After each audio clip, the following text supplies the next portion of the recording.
நண்பர்கள் அனைவருக்கும் வணக்கம். எல்லாரும் எப்படி இருக்கீங்க? நல்லா இருக்கீங்களா? நல்லா இருப்பீங்க அப்படின்னு நினைக்கிறேன். இன்று ஒரு தகவல் என்ன அப்படின்னு பார்த்தீங்கன்னா, முதல்ல உங்களை நீங்கள் நம்பணும். நீங்கள் வேலை செய்கிற கம்பெனியை நீங்கள் நம்பணும். இதை ரெண்டுமே செய்யாமல் அடுத்தவங்க சொல்லக்கூடியதை நம்பிக்கிட்டு இருந்தீங்கன்னா, நீங்கள் வேலை செய்கிற நிறுவனத்துக்கு உண்மையாக நீங்கள் இருக்க முடியாது. நீங்கள் வேலை செய்கிற கம்பெனிக்கும் நீங்கள் உண்மையாக இருக்க முடியாது. ஒரு கம்பெனியில் நீங்கள் வேலை செய்கிறீங்கன்னா அதில் என்ன நடக்குதுன்னு உங்களுக்கு தான் தெரியும். வெளியில் இருக்கிற நபர்கள்லாம் சொல்கிறதெல்லாம் உண்மையாக இருக்குமோ அப்படின்னு ஆராய்ச்சி பண்ண நினச்சிங்கன்னா அந்த கம்பெனியில் உங்களால் நிம்மதியாக வேலை செய்யவே முடியாது. அது மாதிரியான செயல் தான் இன்றைக்கி மைவி த்ரெட்ஸில் நடந்துக்கிட்டு இருக்குது. அதனால் நீங்கள் அதில் வேலை செய்கிறீங்க அப்படின்னா முதல்ல உங்களை நீங்கள் நம்புங்க, நிறுவனத்தை நீங்கள் நம்புங்க. அதுக்கு உண்டான பலன் உங்களுக்கு கண்டிப்பாக கிடைக்கும். ஓகே, மைவி த்ரெட்ஸில் போன வாரம் இதே நாள் மைவி த்ரெட்ஸில் மறக்க முடியாத ஒரு பரபரப்பான நாளாக போயிட்டுருந்துச்சு. அதை புதுப்பிக்கும் வகையில் இன்றைக்கி ஒரு நிகழ்ச்சி நிறைய ஊடகங்கள் யூடியூப்பில் வந்துக்கிட்டு இருக்குது. ஆல்ரெடி மைவி த்ரெட்ஸ் மேலே ஒருத்தர் புகார் கொடுத்துருக்காரு. அது எல்லாத்துக்குமே தெரியும். அந்த புகார் தொடர்பாக இன்றைக்கி விசாரணைக்கு கூப்பிட்ருக்காங்க. இந்த மாதிரி கொடுத்துருக்காங்கப்பா, இது உண்மையாக பொய்யா, இது சார்ந்து உங்களுடைய விளக்கம் என்ன சொல்லுங்கள் அப்படின்றதுக்காக விசாரிக்கிறதுக்காக மைவி த்ரெட்ஸோட எம்டியை கூப்பிட்ருக்குறாங்க. போயிருக்காரு. இதில் பரபரப்பாக பேசப்படுறதுக்கு என்ன இருக்குது? கேஸுன்னா விசாரணைக்கு கூப்பிட்றது சகஜம் தானே. அதுக்குண்டான விளக்கத்தை எம்டி கொண்டு போய் கொடுக்க போகிறாரு. உண்மையாக பொய்யா என்னன்றது விசாரிக்க போகிறாங்க. அதுக்கு மேலே இன்னும் நிறைய ப்ராசஸ்லாம் இருக்குது.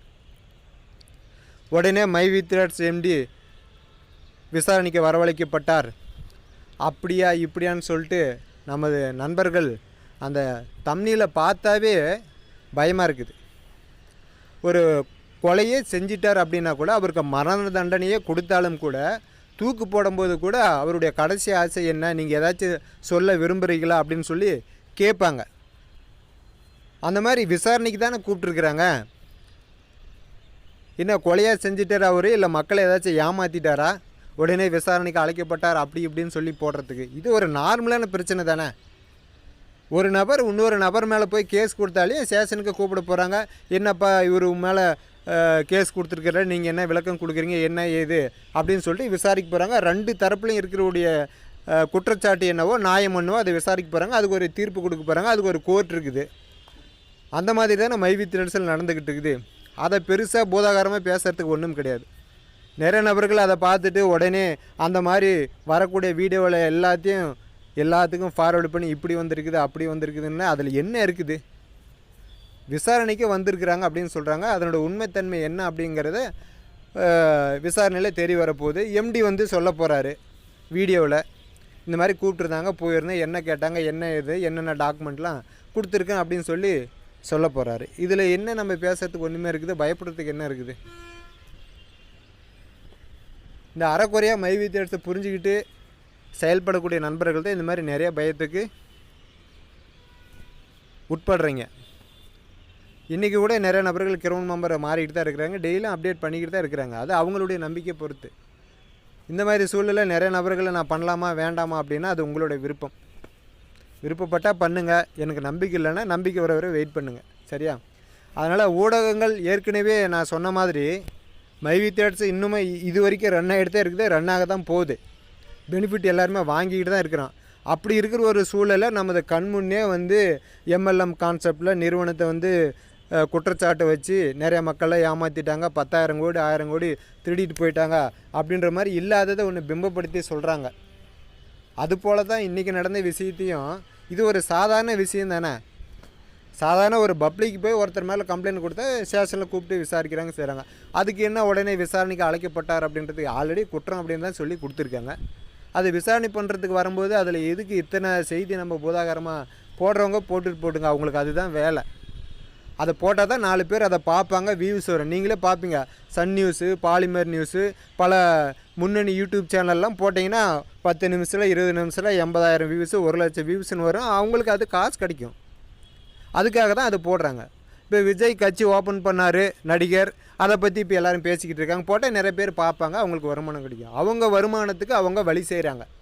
யூடியூப் நண்பர்கள், ஊடகங்கள் எல்லாமே. நாம் நம்ம வருமானத்துக்கு ஏதாவது ஒன்று பண்ணி தானே ஆகணும். நம்ம வீட்டில் சும்மாவே கம்முனே இருந்தோம் அப்படின்னு சொன்னால் ஊடகங்கள் நம்மளுக்கு இன்கம் கொடுத்துருவாங்களா என்ன? கிடையாதுல்ல. உடனுக்குடனே செய்தி போடுறாங்க. ஒரே செய்தியை 10 முறை திரித்து இது ஒரு 4 நிமிஷம், அப்படி ஒரு 4 நிமிஷம் போடலான்னு போடுறாங்க. அப்படி போட்டால் அவங்களுக்கு வருமானம் தானே. மைவி த்ரெட்ஸில் 50 லட்சம் பேர் இருக்கிறாங்க. என்ன போட்டிருக்காங்க புதுசாக ஏதாச்சும் நிறுவனத்தை பற்றி, ஏதாச்சும் பிரச்சனையா என்னன்னு நாம் ஆவலாக போய் அங்கே ஓப்பன் பண்ணி பார்க்கும்போது அவனுக்கு ஒவ்வொரு வியூஸ்க்கும் ஒவ்வொரு காசு வருது. அதுதான் அவங்களுடைய பலம். நாம் அடிக்கடி போய் என்ன போட்டிருப்பாங்களே ஏது போட்டிருப்பாங்களோ பயந்து பார்க்குறத நம்மளுடைய பலவீனம். அன்றைக்கி போன வாரம் நடந்த இதே பிரச்சனைக்கு பல பேர் பல விஷயங்கள் போட்டு செஞ்சாங்க. அதனால் என்ன நடந்துச்சு? உண்மையாக நடக்கிற நிறுவனத்துக்கு நாம் எதுக்கு பயப்படணும் சொல்லுங்கள்? ஜெயலலிதா அம்மாவோட பெரிய அம்மாவா? அப்படி ஒரு தப்பு செஞ்சவங்களவே ஜெயிலில் கொண்டு போய் வச்சுட்டாங்க. நான் என்ன அவ்வளோ பெரிய ஆளா? இத்தனை பேர் நான் கூட்டினேன் அப்படின்னு சொல்கிறாங்க இல்லையா? நான் கூட்டம் கிடையாது, அவங்களாம் வந்தாங்க. நான் அந்த கூட்டத்தில் வரலைன்னா இன்னும் நிறைய மக்கள் வந்திருப்பாங்க, ரொம்ப நேரம் கலைஞ்சு கூட போயிருக்க மாட்டாங்க. அப்படி ஒரு சூழலில் எனக்கும் தெரியும், தப்பு செஞ்சால் என்னையும் தூக்கி ஜெயிலில் வைக்காங்கன்னு சொல்லி எம்டி தானே நிறைய இடங்களில் சொல்லியிருக்காரு.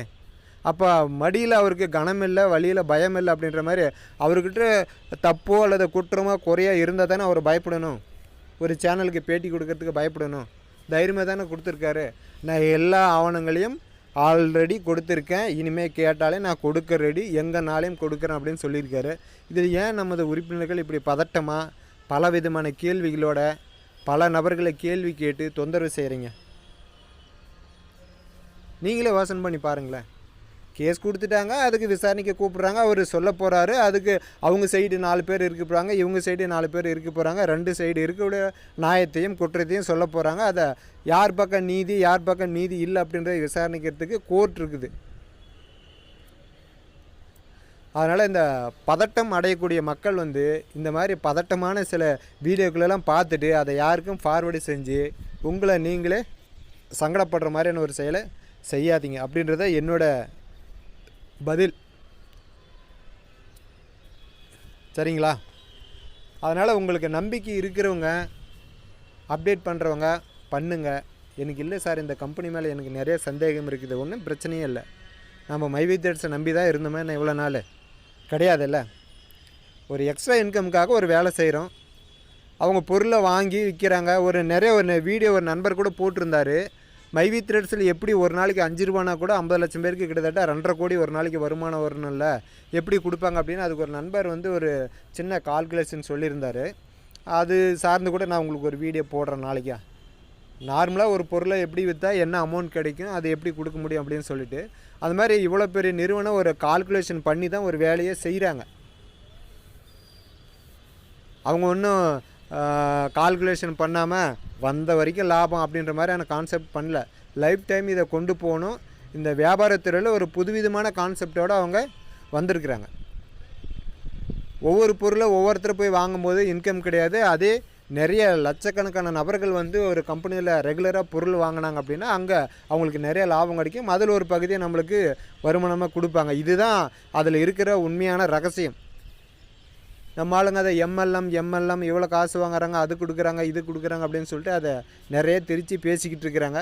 அவங்களால நம்மளை சொல்லி திருத்த முடியாது. ஊர்வாயை எப்பயுமே மூடவே முடியாது.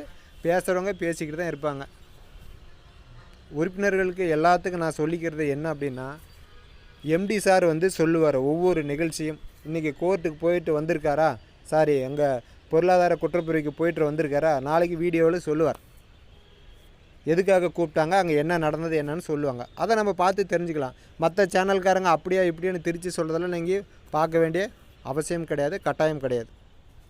மீறி நான் பார்த்து தான் ஆகுவேன் அப்படின்னா அது உங்களோட விருப்பம். சரிங்களா? அதனால் யாரும் பயப்பட வேண்டாம், பொறுமையாக இருங்க. எம்டி சார் வருவார், நமக்கு உண்டான அப்டேட் என்ன அப்படின்றத கொடுப்பார். சரிங்களா? மீண்டும் அடுத்த ஒரு அப்டேட்டுடன் உங்களை சந்திக்கிறேன்.